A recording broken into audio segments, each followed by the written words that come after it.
content has a place in text. Good creative, whatever great imagery you're using on your site, go for it. Text overlays to make the CTA clear, the value clear. Yeah. But outside of that, it's marketers marketing to marketers. You're paying for this. And there are such more efficient places to use content marketing in its fuller form, in its long form, in the places your audience naturally engages with it in YouTube or TikTok, email, written content on a blog, through articles. SMS fundamentally exists to get people to buy. It's a purchase mechanism.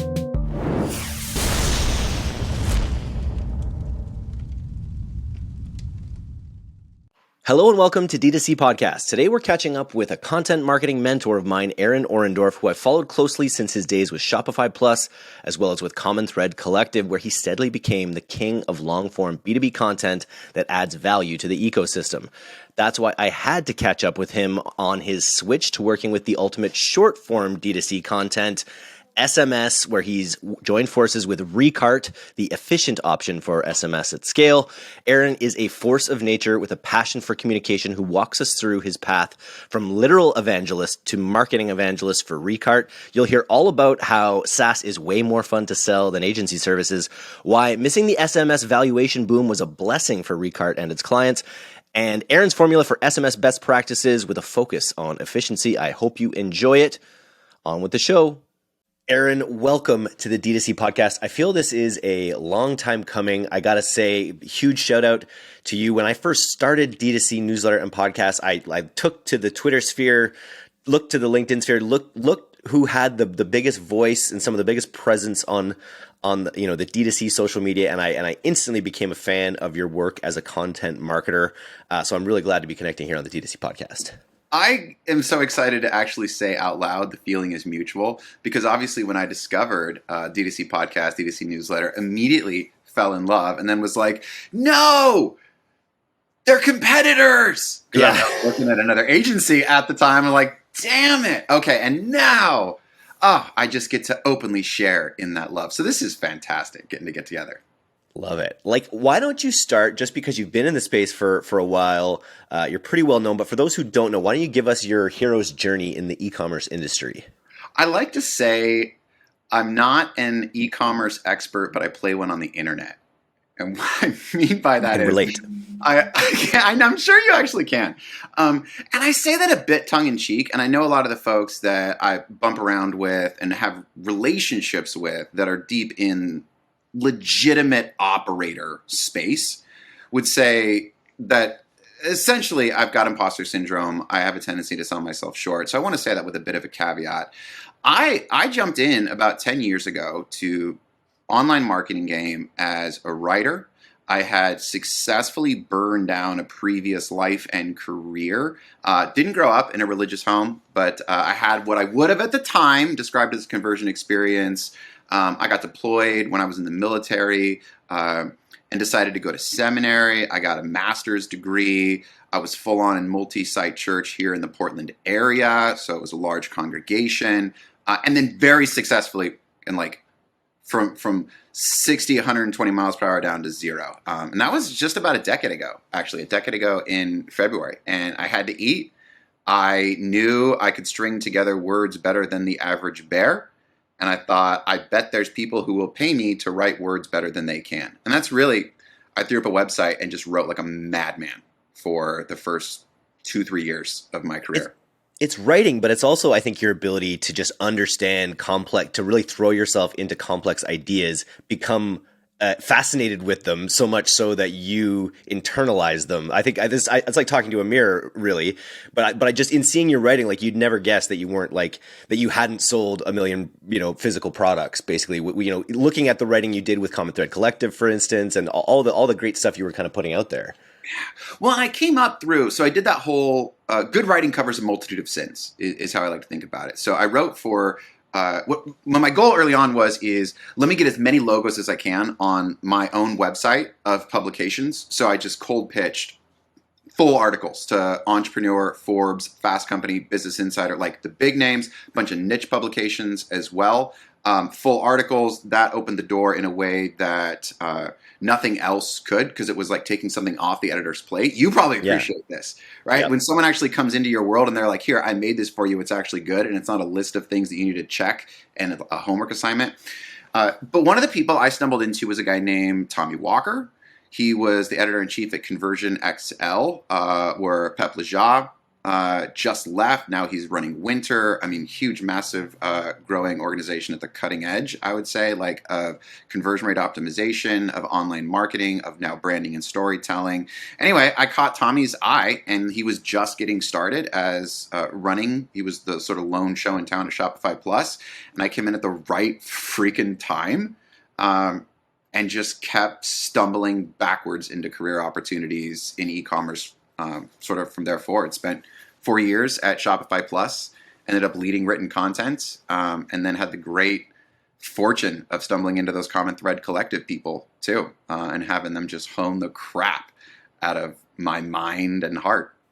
Really interesting to hear about your background. Also, it's funny, you're a product evangelist, but you come by it naturally because you were training towards being a literal evangelist. Yeah, let me tell you. And part of that too, that second life, or the first life that I lived that led into this second life, I was really fortunate because, like I said, didn't grow up in a religious home. In fact, I grew up with a self-consciously atheistic father who was an incredible critical thinker and could appreciate elements of religion and spirituality, but looked at it very wide-eyed and said, but I can't cross that bridge. Right? So I had this really fortunate, and so much of like my intellectual abilities, I realized do not come, like they're gifts is what they are. But then also when I went into that world, I was exposed to and cut my teeth on phenomenal communicators who were not concerned with preaching to the choir, rallying the base, but instead whose objective was to crawl inside the mind of their audience, say, I don't get to disagree with you until I can articulate your position better than you, and then lead you not from A all the way to Z, but from A to B. What if we move from B to C? What if there's a different way to think about this that actually fulfills the thing you already want? And let me tell you, that is 1,000% how I think about marketing. It's a step-by-step process. Conversion rate, right? All the fun little puns and whatever that you could do with that. But it's about, what is this person's desire? How do I articulate their pain and their wants as clearly, even more powerfully than they can, and say, but there might be another way to achieve that, and channel those desires right onto something new, some new object. That's the idea. And it fits so well with, the other subject of this conversation, which is SMS. I think of each role in each piece of the marketing puzzle has its role. And I think there's a lot of people that might want to, tell the whole story in an SMS, but you really have to remember that the job of that SMS, or the job of most ads, is to get you to the landing page. And that's where you get evangelized a little bit more. So it's all about going A to B, B to C, rather than trying to date. So as Russell Brunson said, you don't try to ask someone to marry them on the first date. Right? Yeah, and it's the deep irony. You probably understand this. I don't know how many of, dear listener, if you even understand this, if you've been exposed to me, I'm the most effing verbose person. Like, I just can't not write in long form. So the irony of like now doing something that is the king of short form content, yep, there's something really delightful about that as well. But it comes back to, what is the goal? What am I trying to accomplish with this sentence?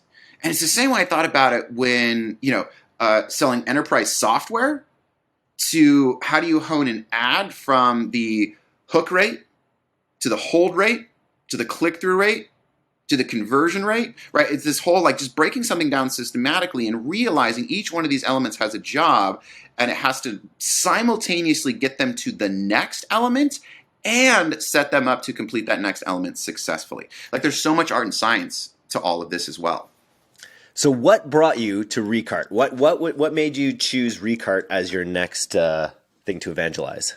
Oh, to evangelize. You put it so nicely. You make it sound so principled. No, I would like to think that it is. I left Common Thread Collective in August of last year, probably one of the hardest, if not the hardest. It was the hardest career decision I've ever made. Even harder than deciding when I decided to leave Shopify Plus, because I knew it was time there. I knew it was time at CTC. I'd had a lot of new burgeoning opportunities in the consulting space. So I thought, okay, let me do that. Let me take a break for one, because I just go hard. So I needed a break for sure. And Recart was one of the people that came in really early to engage me with consulting. And I'd never heard of them. It was a cold DM via LinkedIn. But what I began to experience as I said, yes, let's talk. Yeah, here's like the rates, that sort of thing. They passed all the tests. I was really impressed with the retention of existing clients, because you probably understand this too. In the agency game, it's just the nature of it, and that nature of retention is only amplified by now the atmosphere of the industry, where cost cutting is a premium, efficiency is at a premium, and people are just straight up struggling. And it's a pretty big line item, right? But what I saw was essentially the inverse of that. And I know part of that is just the nature of moving from agency to SaaS, where retention is just by nature a lot stronger. But that was the first real indication to me of an increase in customer value over a 12-month period, including churned customers that still added up to about 150%. Like, it was positive. Yeah. Positive revenue churn is the way to think about it, was one of them. And then the other piece simply came down to, they had a great product. Am I allowed to curse on this show? What's the rule? F yeah. Okay. They had a great product and fucking shitty marketing. And they knew it. And I'm not saying anything that I'm going to get in trouble for. No, I've said this. Like, and they just had hired like a growth marketer. They'd got a content person on earlier that year. There was no leadership. They'd been looking for leadership for a while. And I was like, dude, if you freaking people can do what you've done with this level of like fucking shitty marketing, good Lord, we can. Aaron Orendorf can do some damage here in a really good way. Gas, meet flame. Yeah, that's the hope. That was the real, like, yeah, we can do some stuff. And then there's some other unique elements too, right? And I think this is maybe even more helpful too for just people thinking about their own careers. Because one of the things that really influenced me too was this explosion of money into e-commerce and D2C that took place since mid-2020. And really, I don't know if it inflated, I don't know if I want to say that far, a lot of the valuations that particularly SaaS companies were doing. And now, right, the chickens are fucking coming home. That inflation, Recart missed all of that because they didn't have a product that did SMS. They were coming off the back end of really strong adoption through Facebook Messenger, and then the realization, and Facebook's own realization, that this isn't actually a viable channel that's going to scale. It's kind of like a lot of the things like native social, where it just Instagram shops gone. Facebook's like, yeah, we all wanted that to work. Yep. And it didn't. That sort of thing. So they pivoted in the middle of that influx of cash. They were right in the middle of actually building the product. And normally that's just a terrible situation to be in, where you're late to the party. But in this case, it's sort of like they missed that initial influx of cash, so that now that we've got a positive growth rate, not only not flat or not negative, but a positive growth rate, puts us in a position to, I say, Aaron, do some damage. Aaron, do some financial damage for himself too. To be a part of something early in that prime opportunity is a lot of it. Without the insane inflated valuations and all the pressure that would come potentially with having all that, taking all that money, taking all those pumped up valuations in what's looking like a tighter time, a down time. So it gives you a bit more freedom to how you grow as well, potentially.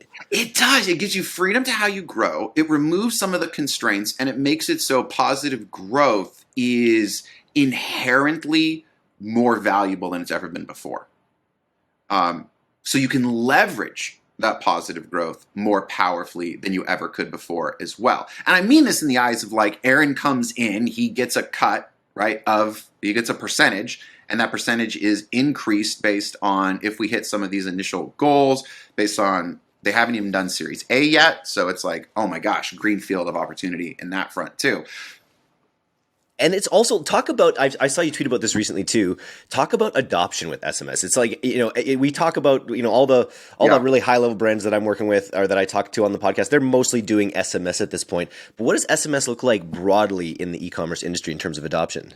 That also really surprised me because there's some smart engineering cookies. I say the thing about like terrible marketing, right? They got some smart engineering cookies on that side, especially the growth marketer and the data engineer who's tasked to marketing. So one of the projects that they rolled out, and initially this was supposed to be a method of doing outbound, it was let's really dig deep into the landscape of adoption based on the size of stores, sort of like a tier of top 1,000, top 5,000, top 25,000, top 75,000, top 150,000. And when you're looking at those top 1,000, top 5,000, you see majority adoption, but really only to the tune of like 60, mid-high 60s%.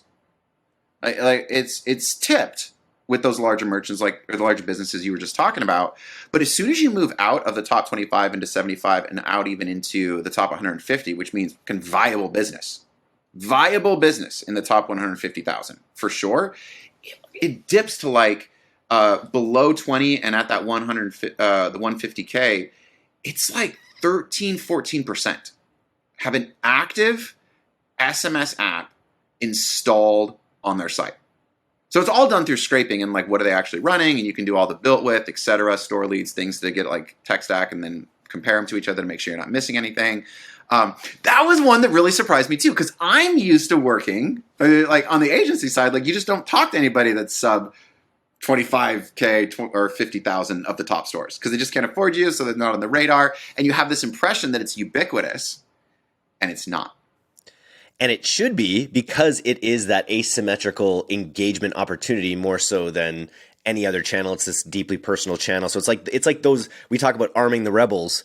We've got the top 100 stores doing this mostly. It's that next group are the ones that maybe have the most to gain by employing it. It's the next wave, yeah. And I don't know what that fancy innovators dilemma bell curve of early adopters. If we're quite past that, we're definitely not into early. Maybe we're like peaking into early majority. But obviously, what's going to happen with that too is one, it represents a greenfield for growth. Like, yes, I'll attach myself to a company because there's a lot of opportunity here. There's a lot of opportunity, but it also means for people that are either A, moving into it for the first time, or B, taking it seriously as its own viable, let's respect it, let's treat it the same way we would with attention and care as any other channel. It's almost like there's this clock of you can smash, and then everyone else is going to come in, and it's going to be just as crowded and just as jaded as every other channel, right? It's your one inbox. Of those. How many emails do you have in your inbox right now? Your emails, but it's also just going to be ads, like everything. Like what Google is so good at doing, right, is it's an auction system. And it's not the same way necessarily with like email and SMS, but you basically auction your way down to zero. So that if there's any arbitrage moment, it's fleeting, people take advantage of it, and then all the competition comes in and efficiency goes down. And it's going to be the same thing with SMS. I think there's ways to continue, and that's going to be a different fight strategically as we move forward. But that's really like a year and a half clock on like, you go out there and just like nail the basics. It's stupid what you can do. Describe to me the basics, what you consider like table stakes sort of when it comes to building out like an SMS channel. I suppose you can think of it about, there's only 3 ways to grow a business. You can acquire new customers. You can sell more to the customers you have, both LTV and AOV. So you can make each purchase worth more, or you can make that customer worth more to you over time. Or 3, you can improve your margins, improve efficiency, right? That's it. And so at the top of that of acquiring new customers, SMS is predominantly someone has been exposed to your website and signed up, like not predominantly what it is, right? But when it comes to thinking about that first lever, it's have we separated our desktop from mobile pop-up so that we haven't adapted one to be responsive, because that leaves a lot up to chance, and it does stupid things like move the button. It can put you in danger of not being compliant, depending on how text is rendered, right? So separate your mobile and desktop pop-ups. Always enable what's called minimized view. One of the big wins we often get with new customers coming in is once somebody clicks out of or closes the pop-up, it goes away completely, instead of a simple, whatever that fundamental offer is, boiled down to a bubble in the bottom left side of the screen on desktop or mobile. It's stupid. The 2x, that's simply enabling that so people can hit it again and go back through and like, yeah, I am ready for the offer now, whatever that offer was, because I've looked around a little bit. All right, so your aim is to accelerate list growth, to acquire new customers. And that means the very first thing you've got going to them is the welcome flow. So hone that welcome flow to be 4, possibly 5 or 6 messages long, including delivering that initial offer immediately. Don't bury it or wait for did not click on email. Give it to them. If they gave you their number, give it to them both ways. Fire them both off, sort out the attribution later. Make that money is the idea. And then followed immediately up with a contact card. And the reason I start to talk about contact card as being part of the basics now is with iOS 16 rolling out and the new folders, unrecognizable numbers being relegated. There are really a lot of question marks around what's going to be that promotional folder. It's no longer just one messaging system to rule them all where everything appears. It's a lot more incentive now to have that nailed down. So you got your pop-up, you got your welcome flow, set up that kind of abandonment, cart abandonment, and browse abandonment as well. The lion's share, to the tune of like 75% of all month-over-month SMS revenue, text-based revenue, comes from automations. The lion's share. And the lion's share of that is nailing your welcome flow. So if you're phoning in one message done, fix it. Go give them something where it's like, here's the offer. This is the contact card. We've got the review text that then goes through 2 days later. We've got the brand story text that goes through. We've got the how to pick the right product or take this quiz one that goes through. And then we've got the last chance, sort of, it's expiring to go through. Just get that thorough and let it run. Yep. Love it. Where are you going next? Are there any other table stakes you've added? Like, I think that covers the basics. Anything else you'd add? At the opposite extreme is folks that have the basics nailed down and are now trying to figure out how do we achieve high volume sending and still remain highly efficient. And in that place, one of the things that a lot of providers don't make it easy to do is regular list cleaning. And because they're simply not incentivized to do that. And this is one of those opportunities where being at a company where we're incentivized to grow and get new customers, we're just in a position more to do the right thing, because not for any like virtuous reason, but just because doing the right thing aligns with who we're serving right now and what we're able to do. Because we can grow by simply new customer, new clients, new merchants, new businesses. So cleaning your list, some you don't even get access to. And what I mean by that is having, in our case, having someone go through and identify, is this kind of landline a turned off number, or does it actually receive texts? Because it's not built into any platform to actually do that for you. Because that lets you get, once you have like a cleaner list, you can really push harder into aligning full list sends with monthly drops, monthly events, monthly holidays, or at least, and this is just a carryover from when I was a Common Thread Collective, organizing a 4-peak marketing calendar to have large moments at least 4 times a year, 1 being Black Friday, Cyber Monday, and 3 outside of that. And then, so you've got these full list sends because you've got a clean list, so you know you're reaching people, and then you're sending a clicked but did not purchase reminder 24 hours later. Every freaking time. It is wild how much money people leave on the table with like someone clicked through and then they got distracted. They didn't add to cart, so they didn't get scooped up at that, any sort of automation, but they showed intent in what you sent them. And then you just left it alone. Just clicked but did not purchase from last campaign. Hit them with the exact same messaging. You don't need to incentivize it any further. And it's almost like this just cleanup of ROI, because it's a far lower send. And it's almost all pure, like these folks are on it. And it was just talking about this yesterday with the head of email at Pilot House. It's buckshot versus snipers.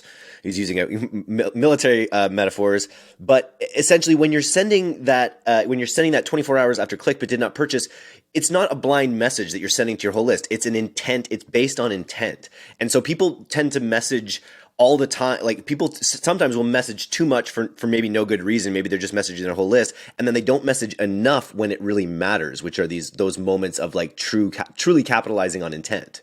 And that sounds like this supports that. Yeah, and I've just seen so many also creative examples of these, because what you're trying to do is find mix and match opportunities of high volume sending, clean list, so you can go after them, and then a lot of smaller opportunities for segmented sends, whether that's click but did not purchase, or this is one of my favorites, dude. My favorite is the fake flash sale. And what I mean by the fake flash sale is, so you're only allowed to send people one abandoned cart or abandoned browse reminder in any 48-hour period. And then you have to wait another 30 days unless they initiate a new cart and abandon it again.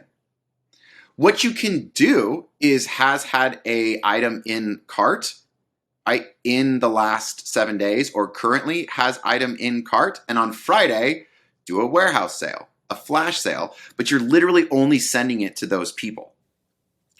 Private flash sale. It's yeah. And it's not an abandoned cart, come back and get what you get. It's a general campaign. Yeah. With a general offer, but it's wrapped around this idea of they're right there. Let's push them in.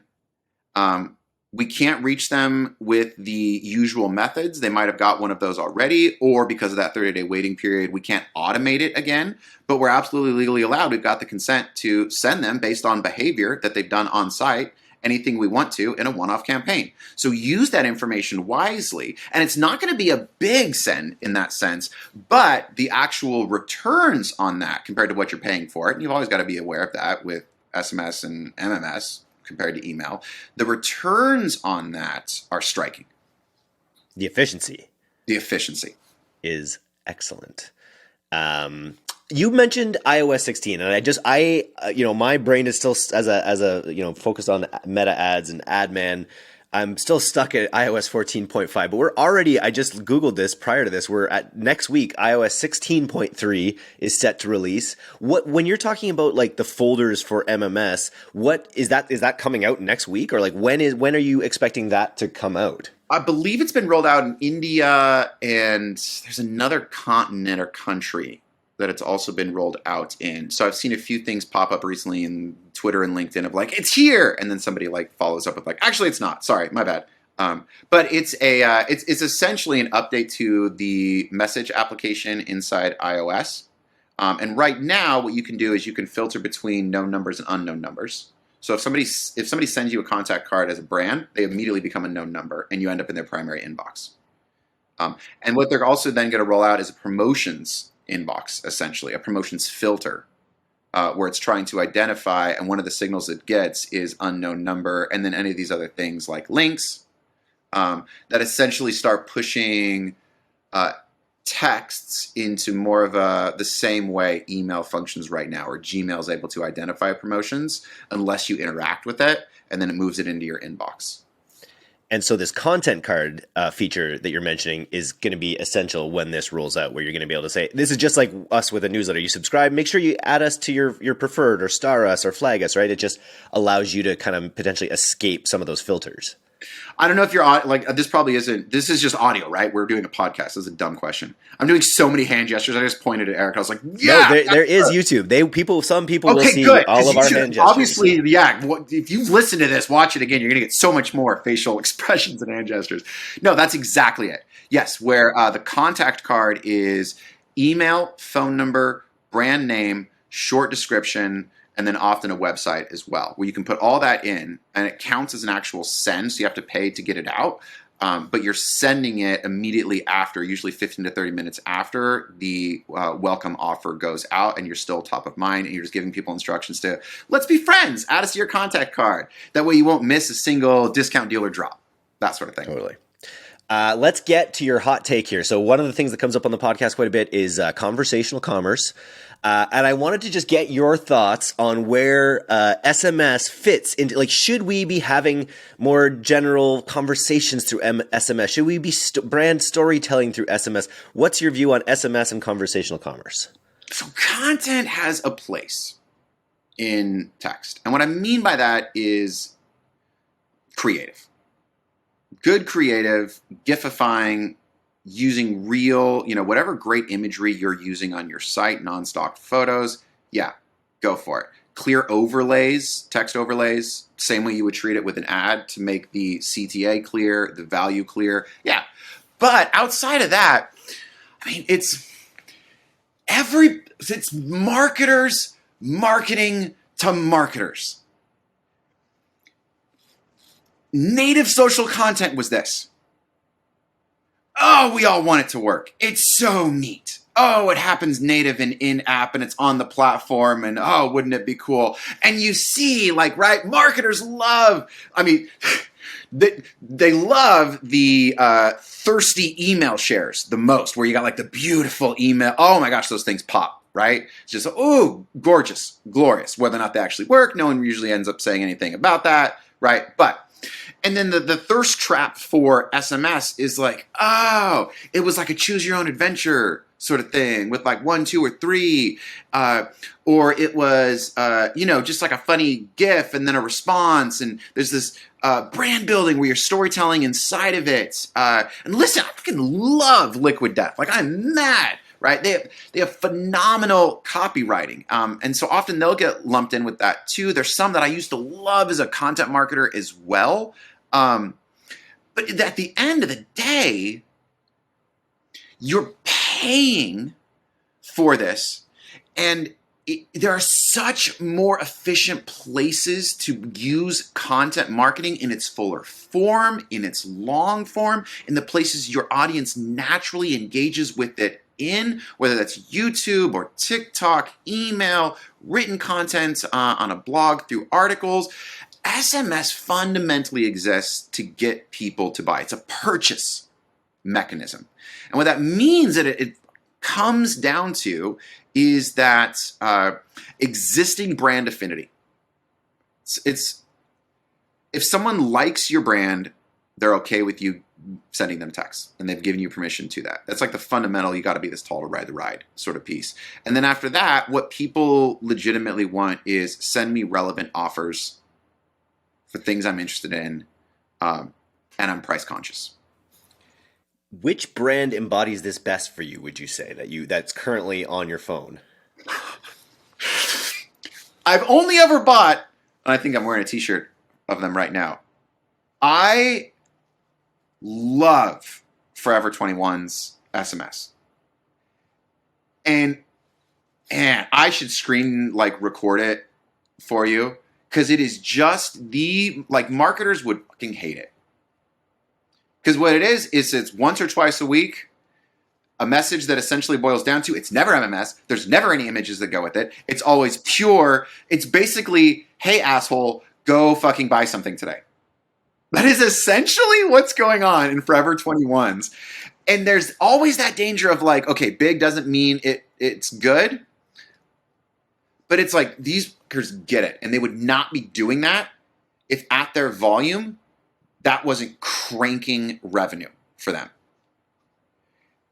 It's easy to pop in, pop out. And when it's a relevant offer, I'm there. right? And I'm re-up on t-shirts. And it's the absolute antithesis of what people like to screenshot and show off and flex. And I've talked to some folks in pitch meetings who are like, yeah, we got sold on blank conversational commerce. We tried doing it, and it's like, oh, super low engagement. We can't track any sort of long-term value, and all it did was actually cost us a lot of money. So we're gonna clip this, put it on the internet, and we're gonna get the SMS team from Forever 21 to come on the podcast. Thanks to this awesome interview. Do it, man. I love that one because it's so like, this is it. This is the ethos of how you make it work. And if someone's ready to opt out, then cool, fine. You can go, right? Amazing. Aaron, this has been fun. We'll have to do this again. Thanks for coming on the D2C podcast. If you want to get on board with Aaron over at Recart, you go to recart.com. What else would you say to people out there that are, in this, that maybe their contracts are coming up? So what would you say to the people out there whose contracts are coming up on SMS, maybe considering a switch? Cheap doesn't equal efficient.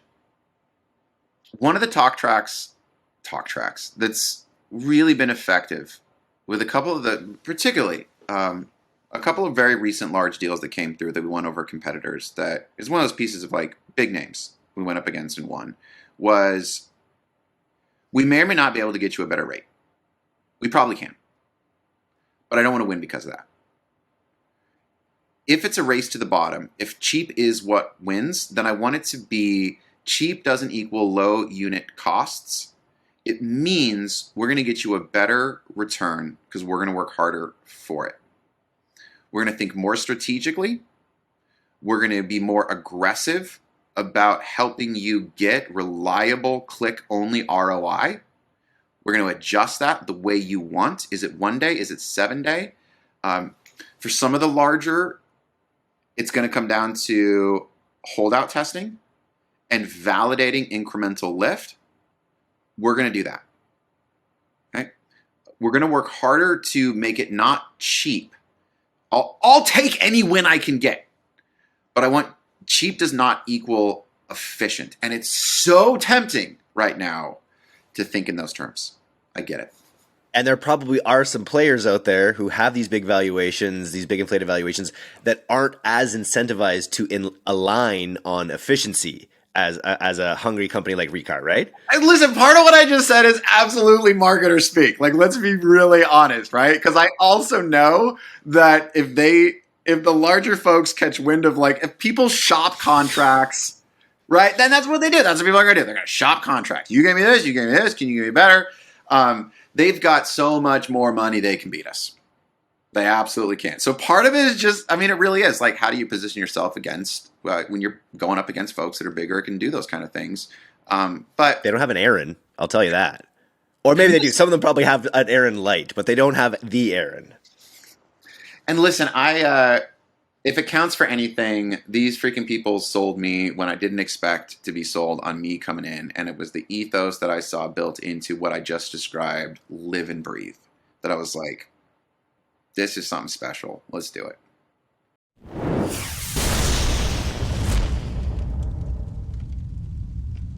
Thanks so much for listening to today's episode. If you're not a subscriber to our newsletter, you can do that right now at directtoconsumer, all one word, .co. I'm Eric Dick, and this has been the D2C Podcast. We'll see you next time.